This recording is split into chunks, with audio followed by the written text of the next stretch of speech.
Hello, and welcome to this GCSE Physics exam preparation video. We're going to be looking at the topic energy stores and transfers, and we're going to revise through that topic. In energy transfers within a system, not all of the energy is transferred usefully. Some of the energy is dissipated. This is spread out so it can no longer be usefully transferred. This energy is sometimes called wasted energy, and it often ends up in the thermal store of the surroundings, which causes the surroundings to heat up. Within a closed system, even the wasted energy has to be accounted for. The value for energy at the beginning has to be the same as the value at the end. There can be no net loss or gain. So the wasted energy from the kettle, which heats up the surroundings, must be taken into account, as with the wasted energy from the pendulum system due to friction. Eventually, all of the energy will be lost to the thermal store of the surroundings. The gravitational potential store and the kinetic stores will be empty, and the pendulum will have stopped moving. Efficiency tells us how much energy or power has been usefully transferred compared with the total amount possible. If no energy is wasted, then all of the energy is usefully transferred. This means that the transfer was 100% efficient. In reality, this never happens. There is always some wasted energy. There are two ways to calculate efficiency, and you need to learn both. Efficiency is useful output energy transfer divided by total input energy transfer. The second equation is efficiency equals useful power output divided by total power input. As no energy transfer is 100% efficient, all answers to efficiency equations will be less than 1, i.e. 0 point something. If your answer is 1 or more, then you need to have another look at your calculation. To increase efficiency, the work done against friction can be reduced. You can do this by using lubrication, for example, oil in an engine. Another way to improve efficiency is to reduce the thermal energy transfer. To do this, we need to know more about thermal energy transfer methods.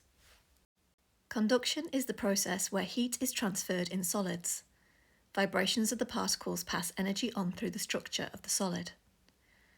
This can be a very slow process in insulators, but is much faster in conductors because conductors have free electrons which carry the energy further along the material in a much shorter amount of time. Here we have two rods, one metal and one non-metal rod. Both have paper clips attached with Vaseline, and both are heated at the same time with the same type of heat source. The metal rod, as it has these free electrons, these delocalized electrons, will conduct the heat much faster across the rod, melting the Vaseline, and the paperclip will drop in a much quicker time than in the non-metal rod. Thermal conductivity. This is a measure of how well materials conduct heat. The higher the thermal conductivity of a material, the faster it will conduct heat across it. A wooden spoon will take a long time to conduct heat across it and so has a low thermal conductivity. Low thermal conductivity is useful in reducing unwanted heat transfer. Convection is the process of heat transfer in fluids. A fluid is something that can flow, so a liquid or a gas. In this, the particles that are being heated gain energy and vibrate with greater amplitude. This means that the particles get further apart from each other, and therefore this area of the fluid is less dense. The less dense fluid will then rise above any more dense fluid. The more dense fluid will sink to the bottom and replace the less dense fluid that has risen, and this will continue as a cycle. Lubrication can reduce unwanted energy transfers, and so can thermal insulation. Thermal insulation is designed to reduce the thermal energy transfers, and a house is a very good place to find lots of features designed to do this. Here are some examples. Loft insulation. This prevents air moving, so reduces convection. Also, air is a poor conductor, so the trapped air reduces conduction. Double glazing. Glass is a poor conductor, and the layer of trapped gas in between the two panes prevents conduction. Draft excluders. This prevents convection currents from forming. Thick walls. The thicker the wall, the slower the rate of energy transfer by conduction. Thicker walls have a low thermal conductivity. Cavity walls. When you have two walls with a gap between them, the air that's trapped in that gap prevents conduction. And then cavity wall insulation. If you fill that cavity wall with foam, the foam prevents any convection by stopping the air from moving. Specific heat capacity appears twice in this syllabus. It's here and it's in the particle model of matter topic.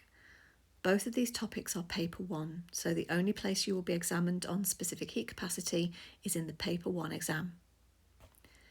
The definition for specific heat capacity is the energy required to raise the temperature of 1 kilogram of a substance by 1 degree Celsius. And this is a definition that you should learn. What it means is, in this example, water has a specific heat capacity of around 4,200 joules per kilogram degree C. This means it needs 4,200 joules of energy to increase the temperature of 1 kilogram of water from 20 to 21 degrees Celsius, an increase of 1 degree Celsius. You should also learn the units for specific heat capacity, as they often come up as an extra point at the end of a question. That's the joule per kilogram degree Celsius. To calculate specific heat capacity, you need the following equation. And you don't need to remember this equation, it's on the datasheet. This is change in thermal energy, delta E, equals the mass times the specific heat capacity, which has the symbol C, times the change in temperature, which has the symbol delta theta. So in this example, what is the energy required to raise the temperature of 0.24 kilograms of water from 20 degrees Celsius to boiling? First, calculate the change in temperature. 20 degrees Celsius to boiling is 20 to 100 degrees Celsius. So the change is 100 minus 20, which gives you an overall change of 80 degrees Celsius. Then substitute your numbers into the equation. So our change in energy equals 0.24 times 4,200 times our change in temperature, which we calculated as being 80 degrees Celsius. And this gives us an energy change of 80,640 joules. And that's it for this exam preparation video. Thank you so much for listening.